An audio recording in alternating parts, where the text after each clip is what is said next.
update. I am your host, Coral, and I am actually on the road right now, sitting passenger seat. Quick little day trip to Santa Cruz, but I still wanted to bring to you 4 cannabis-related news stories. I've been sharing them all week on Twitter, Instagram, and Facebook.com/newsnug. I have not had a chance to update newsnug.com, so you'll have to go to those sites to find the full links to the stories. But the first one I wanted to share with all of you is about kind of a sad story, but then a really nice gesture that 2 cannabis companies did. In California, we've been dealing with a lot of fires. It should just be summer, but unfortunately it's spring through fall. Pretty much every time that it's not raining, there's active fires going on in California, and even while it's raining sometimes. But it's really, really hard for those families and people that have lost their entire homes or their life savings to rebuild their businesses. It's really hard for them to even consider cannabis in a lot of ways and trying to re-up on their medicine. So Care by Design offered a bunch of tinctures, high CBD meds, things that patients might need, and so did Absolute Extracts, which makes pens and those cartridges. They actually donated, I think it was around $20,000 worth of cannabis-related medicinal products to, I think, 5 different dispensaries in the area, that if you came in and proved your address as in one of the evacuated or affected areas by these fires, they gave you medical marijuana products. That's amazing. It's super, super generous and kind, and I really, really wish that we saw more companies stepping up to donate to patients in need, because when tragedies happen, asking for medical marijuana is generally the last thing on a lot of people's minds when you're dealing with rebuilding and saving more money and everything else. But it doesn't mean that it's not important in your life, or that it doesn't actually benefit your life even in that moment as well. So I think it was just really awesome to hear about that.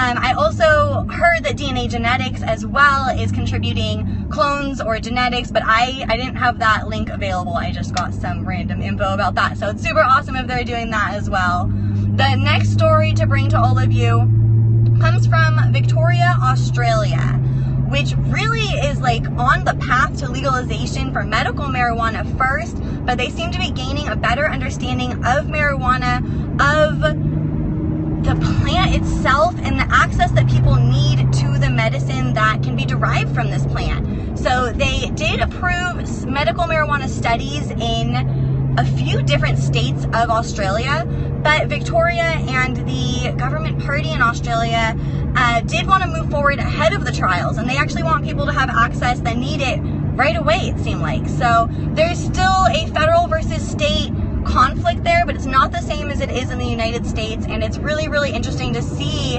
Victoria, Australia just make these really bold statements that it's time for them to have access, and I loved it. It was a great story.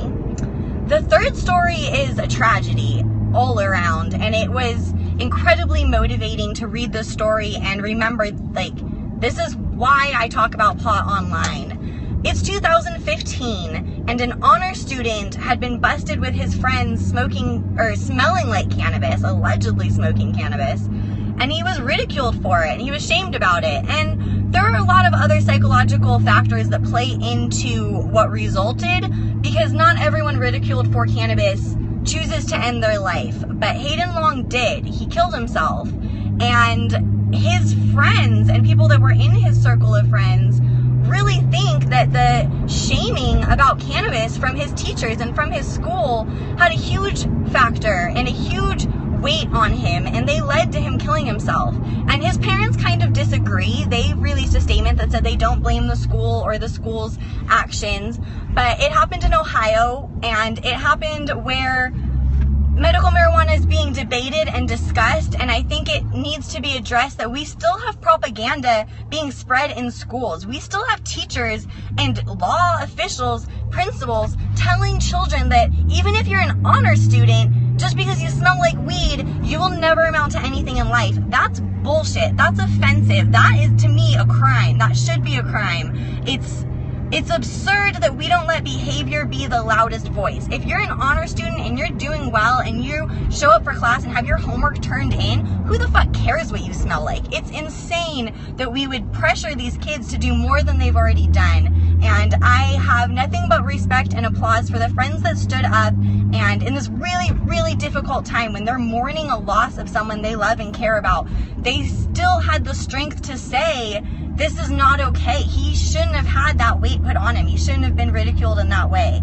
So it was just really sad, because I posted about this story without a specific link at first, just that it was upsetting in that in this year and in this time, people were still spreading such hate and shame about marijuana, and people commented back that that's not happening, and that I'm talking like it's 100 years ago, and well, marijuana was just barely legal then, but the people were saying that I was dated with my references, and that no one really talks about marijuana like that. And unfortunately, that's not true. People are still talking about marijuana like that. Kids are still being shamed, and I really wish behavior was the biggest factor. If you're doing your shit, if you have your responsibilities taken care of, who the fuck cares if you smell like pot? It's absurd.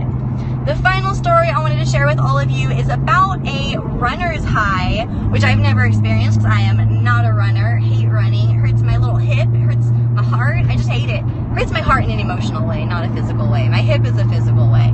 But anyway, apparently if you run enough, you get this like buzzy high feeling that I've heard people discuss. Shout out to Trinity. You are always super hyped up.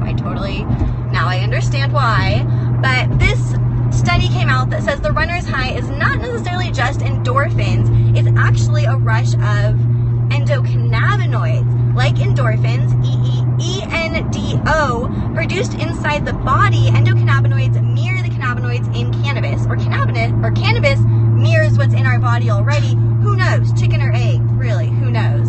But when you run, it's shown that, according to the study, you get a rush of endocannabinoids. They give you the same feeling that a lot of people feel when they supplement cannabinoids with cannabis, and you get high, as it were to be. That's pretty awesome. Cannabinoids can also be found in breast milk, so I really want to point out that when people say babies are milk drunk, they're not. They're milk stoned, and they're stoned as fuck. That's why they're giggly, that's why they want more food, they get that dopey look on their face. That is a milk stoned baby, not drunk. It's the endocannabinoids in breast milk. So it was awesome. I guess runners get that high too. Go for a run. Tell me how you feel. Let me know if these stories were relevant and interesting to you guys.